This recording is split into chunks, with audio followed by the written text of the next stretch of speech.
This video we're going to be working linear algebra homework 4.0, which is mostly about finding null space and range of relatively simple matrices. And so we're going to do all these by hand. And so it starts off with just a bunch. We're going to find the null space of all of these matrices. So we're going to start, finding the null space of matrix A is like finding all the vectors x that make AX equal to the 0 vector. So we're going to augment A with 0 and row reduce. So 1, 1, 1, 1, 1, 1, augmented with 0, 0, 0. Row reduces to, okay, this is going to stay the same. But then if I subtract row 1 from row 2 and row 3, I'll just end up with a bunch of zeros. Okay, so that's my row reduced matrix. Okay, the solutions to this matrix I'm going to get by reading off of the non-zero row. That's 1x1 plus 1x2 plus 1x3 needs to equal 0. So I'm going to say x1 equals negative x2 minus x3. Second and third columns don't have a pivot in them, so they're going to correspond to independent variables.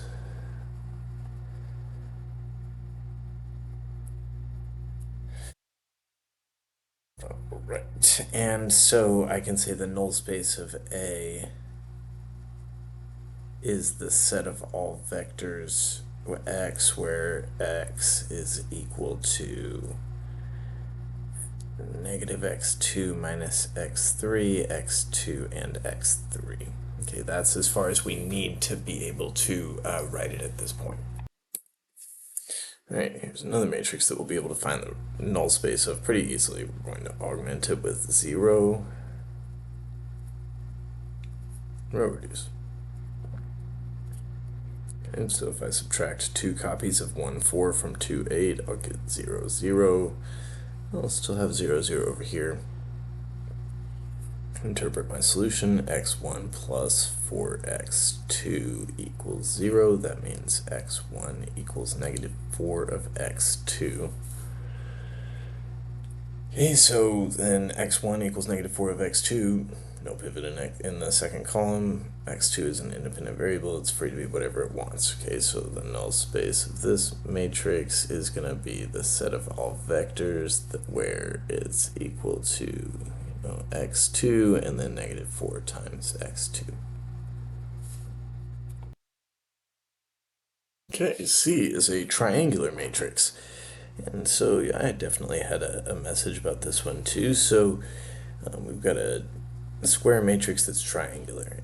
It means it's got all zeros below or above the main diagonal, and then other stuff going on elsewhere. All right, so this one I'm seeing if I was to augment with the 0 vector and row reduce, which is key to finding the null space. Okay, I would, oh, whoops, I copied that wrong though. That would be a 1 right there. Okay, I would end up with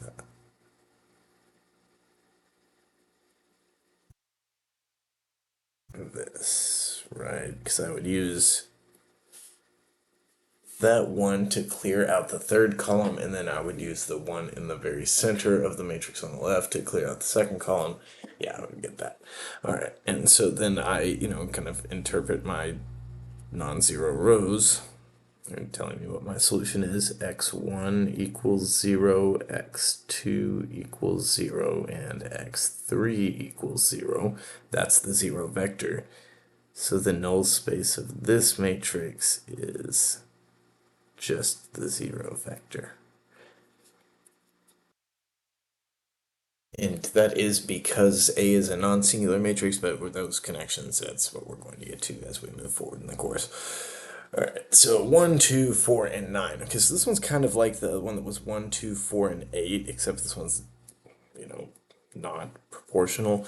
So we're going to see that I believe that the null space is just going to be the 0 vector as well. So if I augment 1, 2, 4, and 9 with the 0 vector and row reduce, and I subtract 2 copies of row 1 from row 2, I'll have 9 minus 8 is 1.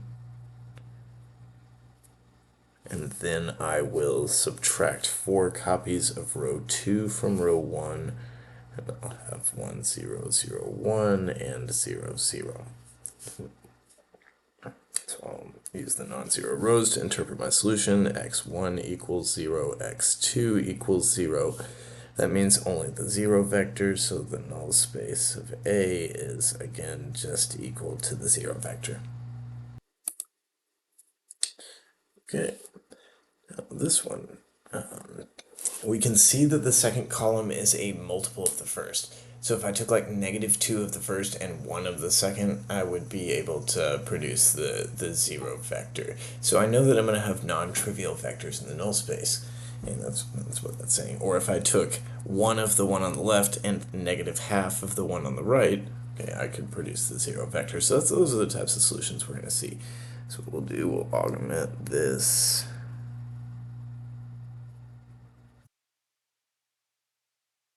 The zero vector. We'll row reduce.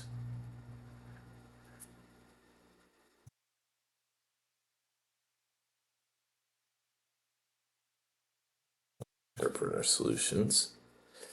So x1 plus 2x2 equals 0. It'll be x1 equaling -2 of x2, and then the null space of A is going to be the set of all x's for which x equals, okay, well I didn't write it, but x2 is going to be a free variable. Okay, -2 of x2 and x2. We could write this as any multiple of -2, 1 also if we wanted. That's, it's an option we've got. That's where we're heading in the future, but for now I think this is a perfectly fine way to write it. Alright, with this one, we've got a wide matrix, so we know that the columns are going to be linearly dependent. That means there's non-trivial ways we can combine those columns to get the zero vector, so that means A is going to have an interesting null space. It's going to not just be the zero vector.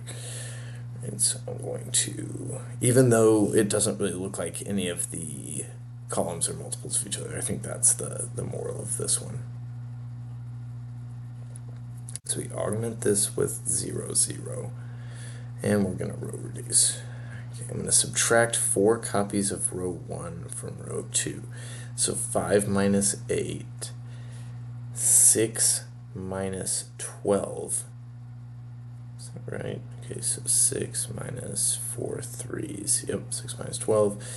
And we've got 2, 3, 0, 0 there. All right, then we're going to divide row 2 by -3.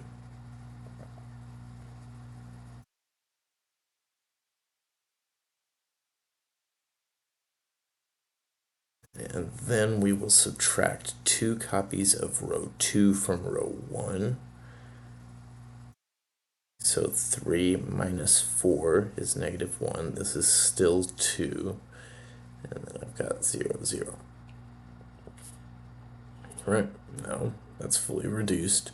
And take my non-zero rows, use them to interpret my solution. x1 minus x3 equals 0. x2 plus 2x3 equals 0. Third column doesn't have a pivot, so its corresponding variable becomes an independent variable. x3 equals x3. So the null space of this matrix is going to equal the set of all x's for which x equals, oh, I never really solved for them, but I think y'all can handle me just saying, okay, x1 equals x3, x2 equals -2 of x3, and x3 is going to be whatever it wants, or any multiple of 1, -2, 1. Alright, this next one's just 2 columns, and they're not a multiple of each other, so I think this one's just going to only be the zero vector, right? Because the only way we could see these combining to make the zero vector would be if I had 0 of each of them, unless they were proportional to one another. Okay, But we can show that with row reduction too.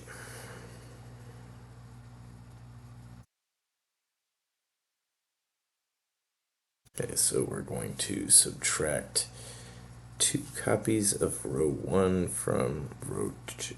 Yeah, from row 2. So 1 minus 2 is -1. And then we'll subtract 3 copies of row 1 from row 3. So 1 minus 3 is -2.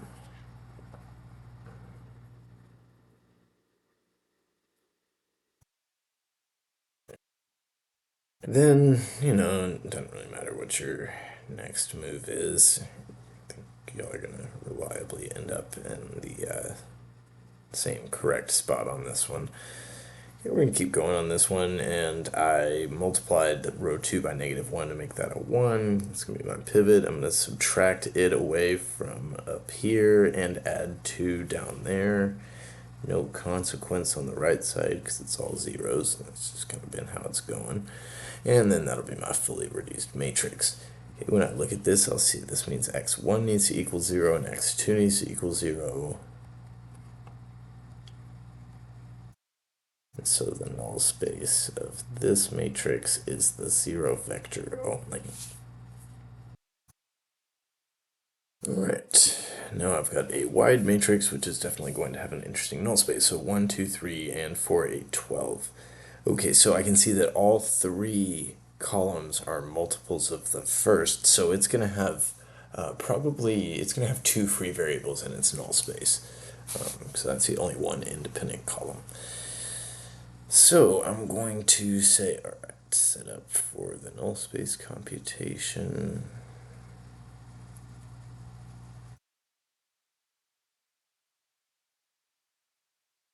Okay, 1, 2, 3, subtract 4 copies of row 1 from row 2, and you end up with a 0 here.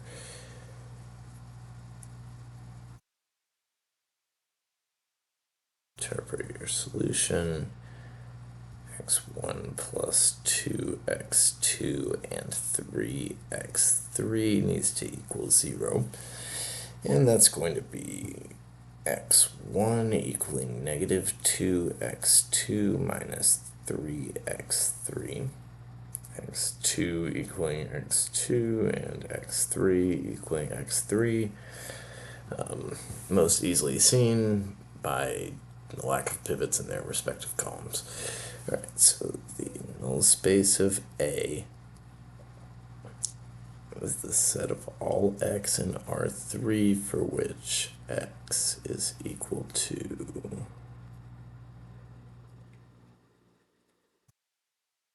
-2x2 minus 3x3.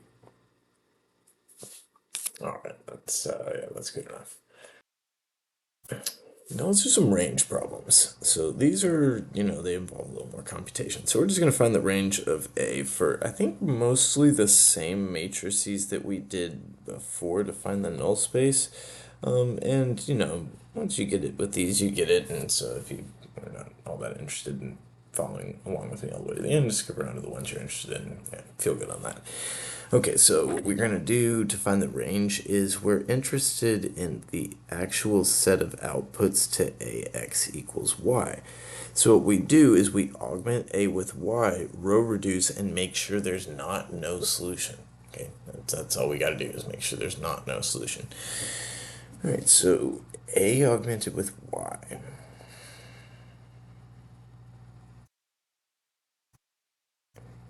Augment with y1, y2, and y3.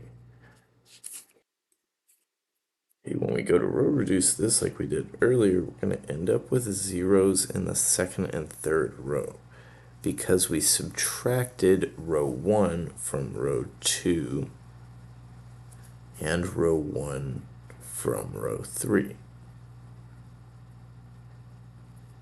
So in order for this to not be no solution, we need both of these numbers right here to equal 0. Alright, so we're going to say we're on to something here. We're going to say y2 minus y1 needs to equal 0, and y3 minus y1 needs to equal 0. Okay, that's going to mean that y2 is equal to y1 and y3 is equal to y1. So, okay, I guess if y2 and y3 are depending on y1 and, they're both equal to y1, then y1 is going to be the independent variable. Oh, whoops, I grabbed a little too much there. Okay, we can just bring all this down a little bit and say, all right, well, it looks like my solution space is going to be like all multiples of 1, 1, 1. Okay, but that's what I've been saying recently, is that the range of the matrix is also the column space. It's like all the possible combinations of the columns. So the range of matrix A is the set of all x's that equal, or y's that equal y1, y2, y3. I will change that. And I'm just going to be writing it like that. All right, with B, we're going to just, I think I'm just going to augment this with y1 and y2 just right there. Then get to 1, 0, 4, 0, because I subtracted 2 of row 1 from row 2, y2 minus 2 y1s. And y1 stays there, but at this point I know that this is only going to work if that thing's equal to 0. So I go back over here and I say y2 minus 2 y1 equals 0, meaning y2 equals 2y1, and y1 I guess can equal whatever it wants. So the range of matrix A is the set of all vectors x, or not x, making that mistake. Okay, the set of all y's that equal y1 is independent variable and y2 is equal to 2 times the first component. All right, C, the triangular matrix. Okay, this one is going to come back. This one's going to come back all of R3. Okay, but I'll show you why that's the case.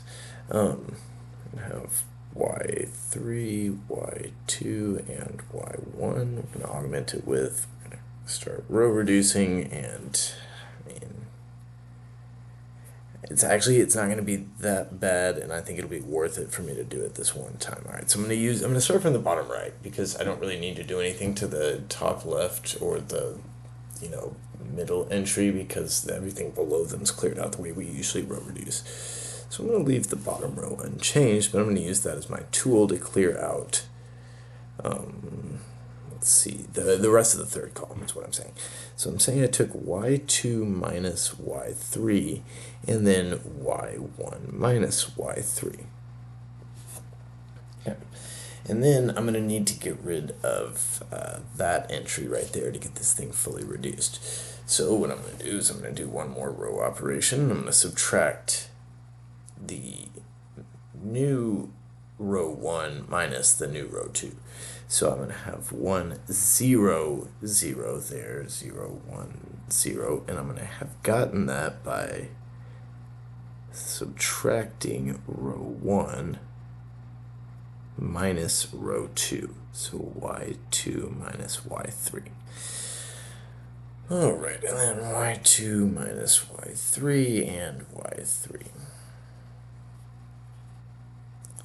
Alright, so that was a lot of algebra for if you could already see that it was going to go down that way and you were never going to get no solution, so any y1, y2, y3 would work, and you say that your range is all of R3. If you get that, great. Okay, but if you're kind of confused on what that means, I think this is a pretty good example for that. Okay, because what these numbers here are doing, these aren't totally irrelevant.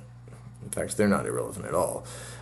They're the instructions for how you solve backwards for x if you give this system or this matrix y1, y2, y3.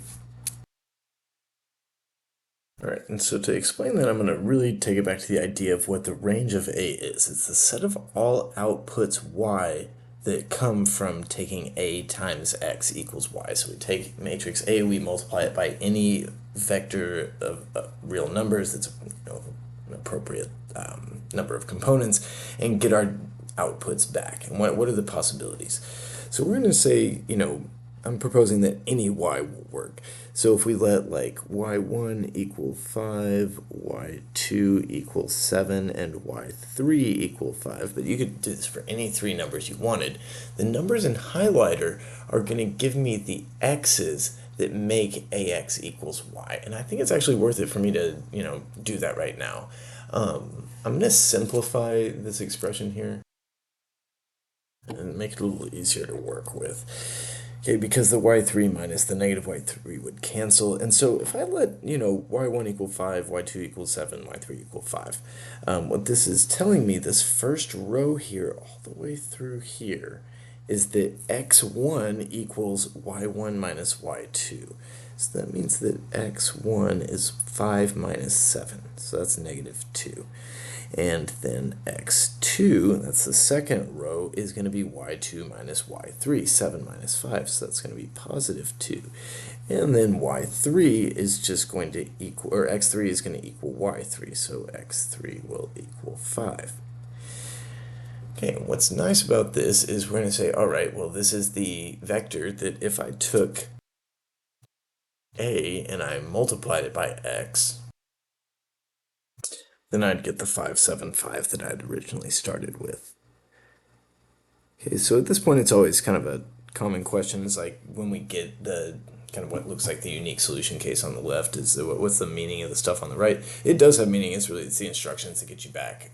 It's like kind of the same instructions that come with an inverse matrix.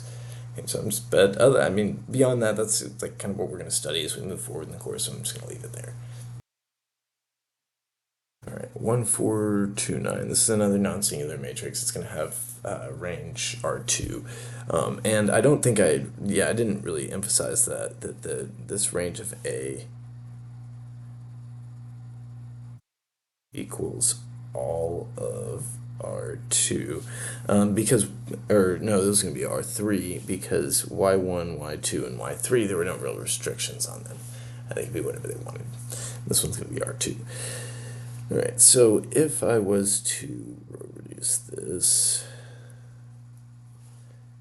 I'm going to get 1, 0, 4, 1, y1, y2 minus 2 y1s. Like I could keep it going, but I can see that I'm gonna not be able to have no solution, right? I'm gonna be able to reduce this all the way down, and I'm not gonna have a row of all zeros that could, put me in danger of no solution. So this is going to have a solution no matter what y1 and y2 are.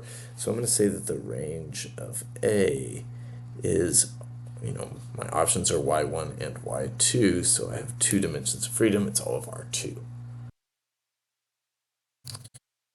Okay, the range of this one, this is where the 2 columns are proportional to each other. They're dependent. The range is just going to be all multiples of 1, 2, 3. Okay, because it's the column space, but we'll see more about that in the future. We're just going to augment this with y1, y2, and y3. And we're going to row reduce. And what we did was we subtracted 2 copies of row 1 from row 2 and 3 copies of row 1 from row 3.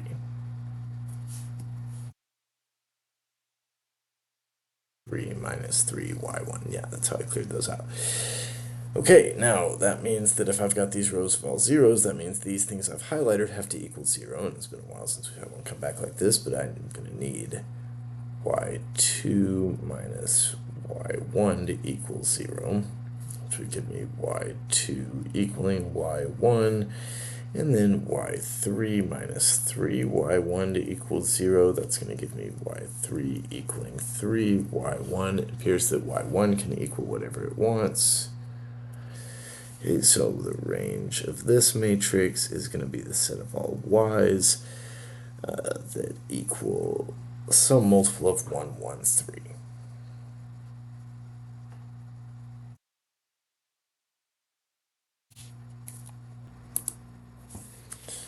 All right, now this one, okay, we'll see.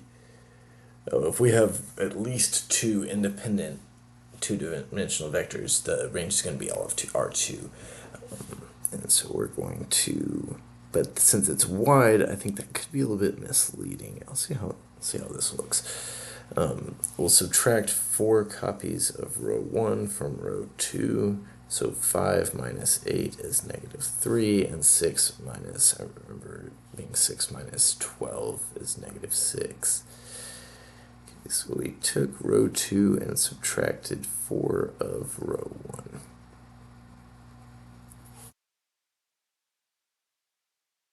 Okay, now, I mean, I could divide row 2 by negative 3 and then subtract 2 of that up from above to get down to something like 1, 0. That would be a 0. This could be a 1. But then past that, I couldn't really do anything more. And if you look and you did the other equivalent version of this one with me on the null space, you can look and see how we row reduced it, and the stuff to the left of the vertical bar is not going to be any different, right? Because the only thing that's different is what I augmented with. So I know that there's no way I'm going to be able to get no solution, right? I'm going to actually always have an infinite number of solutions. And so since the range is finding all of the ways that I can have at least one solution, I know there's always going to be infinitely many solutions. I know there's always a solution. It's always consistent. So y1 and y2 can equal whatever they want. And the range of matrix A is all of R2. Right, and this one, 2 independent vectors in R3.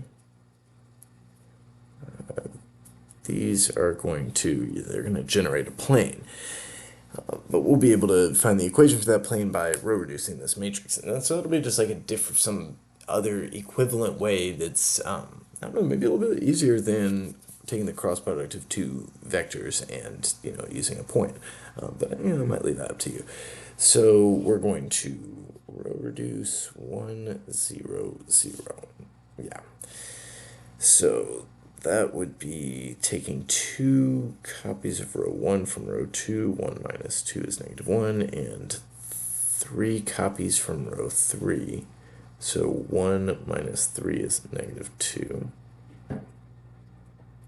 y1, y2 minus 2, y1, and y3 minus 3y1.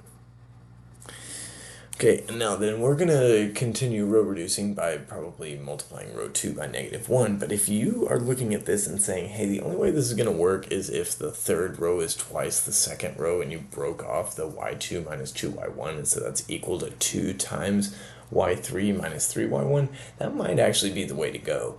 That might be the fastest way, but I'm just going to go and do it like kind of the same way I've been doing all the rest of these. What I am going to do, though, right now is I'm going to multiply this one by negative 1. So I'm going to make the y2 negative and this one positive.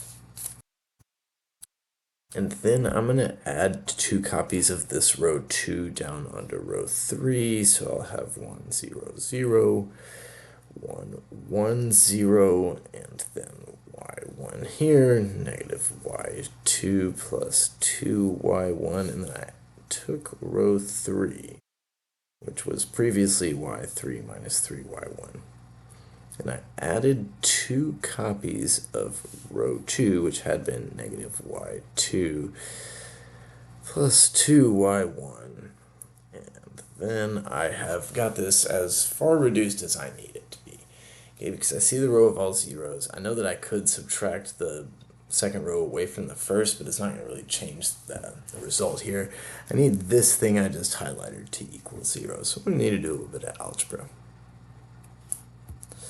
Go over here and say y3 minus 3y1s minus 2y2s plus 4y1s needs to equal 0. Okay, and then I can just solve for, I think I might just solve for y3 in terms of y1 and y2 because of, where I'm going with this.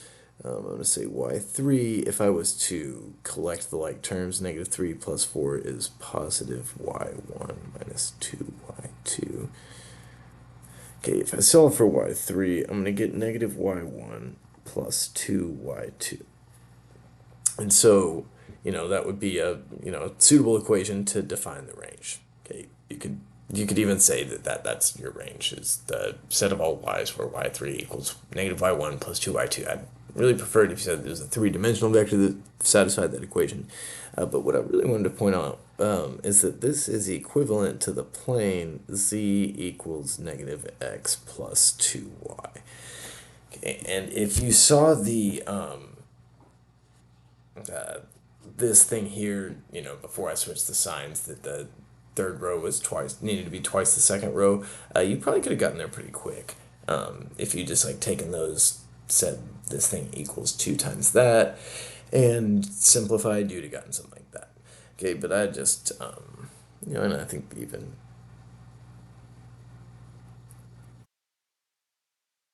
I just don't want you to think there's only one way to write the answer here. And I think that would be just fine too, but just simply a row reduced matrix, that's even with the stuff highlighted and set equal 0, that's probably not going to be a suitable answer for me. All right, now the last one here is a wide matrix, and 1, 4, 2, 8, 3, 12, but they're all multiples of the same thing, so we're going to find that the second component needs to be 4 times the first component. That's what we're going to see at the end here, y1 and y2. All right, so we're going to subtract 4 of the first row from the second row, and we're going to get 0, 0, 0, y2 minus 4 of y1.